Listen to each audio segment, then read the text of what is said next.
नमस्कार, आप सभी का स्वागत है एक्सेलशियर न्यूज़ में। लंबे अंतराल के बाद जो है जम्मू कश्मीर में विधानसभा के चुनाव हुए और इन चुनावों में नतीजे जो हैं नेशनल कॉन्फ्रेंस के फेवर में आए और नेशनल कॉन्फ्रेंस जो है वो सत्ता में आसीन हुई और अब 7 साल के बाद जो है यूटी में पहली बार जो है यूटी की असेंबली में जो है अपना बजट पेश होगा। आइए जाने की कोशिश करते हैं जो माननीय मुख्यमंत्री 7 मार्च को अपना बजट पेश करने जा रहे हैं, इससे हमारी आम जनता को कितनी उम्मीदें हैं।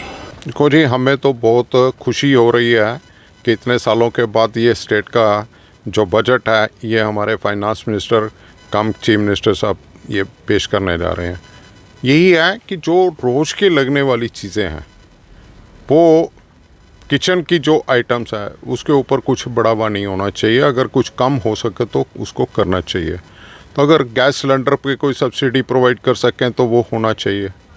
जो स्टेट के अगर कुछ एडजस्ट कर सकते हैं तो वो जो ये व्हीकल्स के ऊपर टैक्स का रेट बहुत ज़्यादा है, अगर उसको कुछ कम कर सकते हैं वो करें।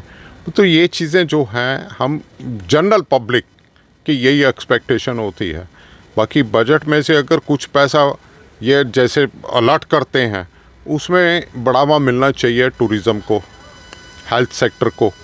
टूरिज़्म जो है वो जम्मू में, अब कटरा जब से ट्रेन गई है जम्मू में टूरिस्ट नहीं रुकता। अब कटरा से कश्मीर ट्रेन चले जाएगी, जम्मू एक साइड लाइन हो जाएगा पठानकोट की तरह। हमारी आपके माध्यम से यही रिक्वेस्ट है कि जम्मू के लिए कुछ ऐसे स्पॉट डेवलप किए जाएं ताकि टूरिस्ट यहाँ कुछ 1-2 दिन रुके। तो अगर प्रॉपर ढंग से करेंगे, हेल्थ सेक्टर की तरफ ध्यान देंगे तो अब देखिए आप गवर्नमेंट मेडिकल कॉलेज चले जाते हैं, कितना बुरी हाल है। वहाँ पे एक वार्ड में अगर 58 बेड हैं तो वहाँ पे 58 की जगह साथ में लग के वो 70 के करीब पहुँच जाते हैं। एमरजेंसी देख लीजिए।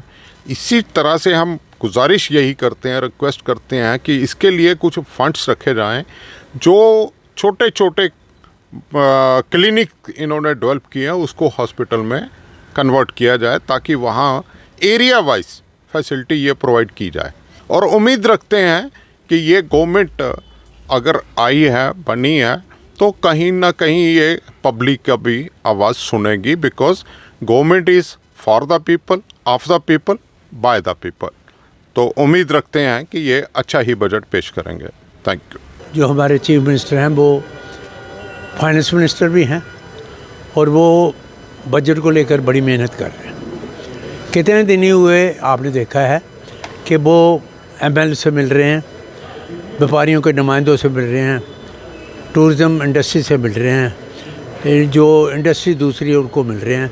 सबको मिलकर वो ये चाहते हैं कि मैं सबका ख्यालात सुनूं और उसमें बजट में सबके जो है जितना मुझसे हो सके मैं उसमें पेश करूं। एक्सपेक्टेशंस की बात करें तो व्यापारी वर्ग को या आम जनता को क्या क्या एक्सपेक्टेशंस हैं?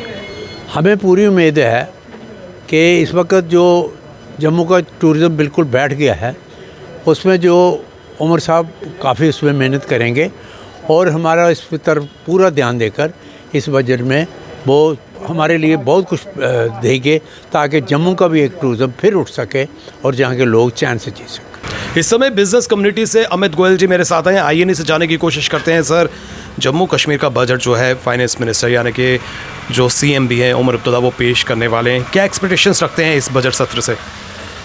रितेश जी, शुक्रिया आपने मुझे बोलने का इसके ऊपर मौका दिया। ये तो एक खैर बड़ी खुशी की बात है क्योंकि हम लोग थ्रू आउट स्टेट से ही बिलोंग करते आए हैं। ये यूटी का पहला बजट सेशन है जो असेंबली में पेश होगा और 7 सालों के बाद ये पेश होने जा रहा है। तो जो बिज़नेस कम्युनिटी है और आम जनता है उसको काफ़ी सी उम्मीदें हैं इसके साथ। जैसे अभी आपने देखा पीछे जो एक हमारे वित्त मंत्री निर्मला सीतारमण जी ने जब बजट पेश करा जिसमें हमारे जो रहती है सपोर्ट सेंटर की उसमें भी कटौती करी गई, इवन लद्दाख में भी उसमें भी कटौती करी गई। पहले तो वो चीज़ें नहीं होनी चाहिए थी जो स्टेट को एक सपोर्ट मिलती थी। अगर हम उसको स्टेट को अब छोड़ के यूटी में आए सपोर्ट मिलती तो कटौती नहीं करनी क्योंकि हमारी इस तरह की थोड़ी ट्रबल टाउन स्टेट है जिसको उसको बूस्टिंग की ज़रूरत है। अभी थोड़ा सा एक पीस की राह पे चली है, तो उसको एक ज़रूरत है बूस्टिंग की, तो उसके लिए बूस्टिंग के लिए ज़रूर रहना चाहिए था। तो अभी ये हमारे जो सीएम है और फाइनेंस मिनिस्टर भी वही हैं, वो अभी इसका जो पेश करने जा रहे हैं, हमें बिज़नेस कम्युनिटी को काफ़ी सी इससे उम्मीदें हैं कि वो काफ़ी कुछ इसमें ऐसा टेबल डाउन करें कि जो बिज़नेस कम्युनिटी को अपलिफ्ट करने में सहायक हो। क्योंकि अगर हम देखें जो बिज़नेस कम्युनिटी है हमारी काफ़ी ज़्यादा सफ़रर है उसमें, इधर वो उसमें जो हमारे ऑफलाइन ट्रेड्स हैं, खासकर ऑफलाइन ट्रेड्स ऑनलाइन ट्रेड के साथ जो कि हमारी पॉलिसीज़ इस तरह से बन रही हैं कि जो ऑनलाइन ट्रेड को प्रमोट कर रही हैं और हमारी ऑफलाइन ट्रेड उसमें सफ़र कर रही है, उसकी तरफ ध्यान नहीं दिया जा रहा है।